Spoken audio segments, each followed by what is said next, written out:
एक बार एक बहुत अमीर आदमी ने रोड के किनारे एक भिखारी से पूछा, तुम भीख क्यों मांग रहे हो जबकि तुम तंदुरुस्त हो।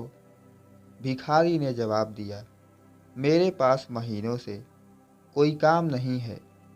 अगर आप मुझे कोई नौकरी दें तो मैं अभी से भीख मांगना छोड़ दूं।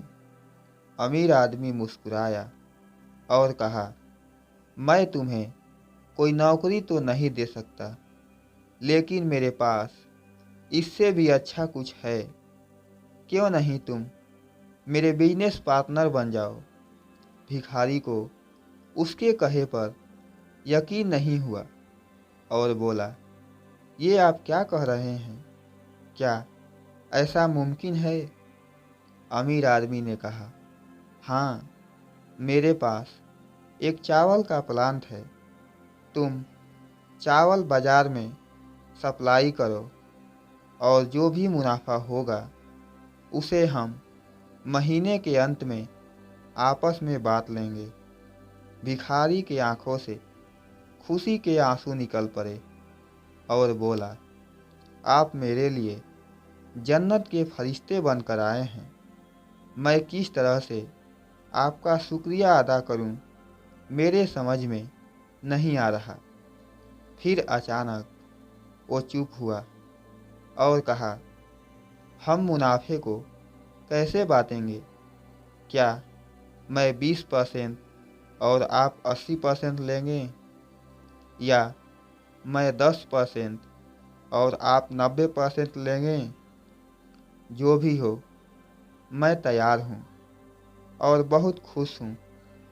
अमीर आदमी ने बड़े प्यार से उसके सर पर हाथ रखा और कहा, मुझे मुनाफे का केवल 10% ही चाहिए, बाकी 90% तुम्हारा, ताकि तुम तरक्की कर सको।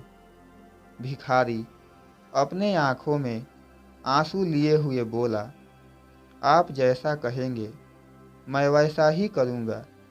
मैं आपका बहुत शुक्रगुजार हूँ। और अगले दिन से भिखारी ने काम शुरू कर दिया। चावल बाजार से थोड़ा सस्ता बेचने और दिन रात मेहनत से बहुत जल्द ही उसकी बिक्री काफ़ी बढ़ गई। रोज़ बरोज़ तरक्की होने लगी और फिर वो दिन भी आया जब मुनाफा बांटना था, और वो 10% भी अब उसे बहुत ज़्यादा लग रहा था। उतना उस भिखारी ने कभी सोचा भी नहीं था। अचानक एक शैतानी ख्याल उसके दिमाग में आया कि दिन रात मेहनत मैंने की है और उस अमीर आदमी ने मुझे अवसर देने के अलावा कोई भी काम नहीं किया है। मैं उसे ये 10% क्यों दूं?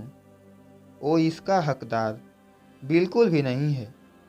और फिर वो अमीर आदमी अपने नियत समय पर मुनाफे में अपना हिस्सा 10% वसूलने के लिए आया तो भिखारी ने जवाब दिया, अभी कुछ हिसाब बाकी है।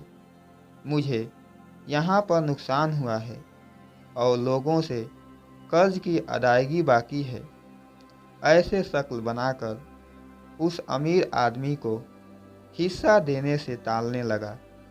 अमीर आदमी ने कहा कि मुझे पता है कि तुम्हें कितना मुनाफा हुआ है, फिर तुम मेरा हिस्से देने से क्यों टाल रहे हो?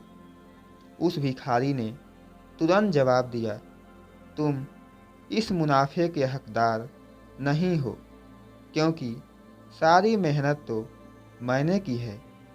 दोस्तों, ज़रा सोचिए, अगर वो अमीर आदमी हम होते और भिखारी से ऐसा जवाब सुनते तो हम क्या करते? और हाँ, इस कहानी से आपने क्या सीखा? आप अपनी राय कमेंट बॉक्स में दे सकते हैं।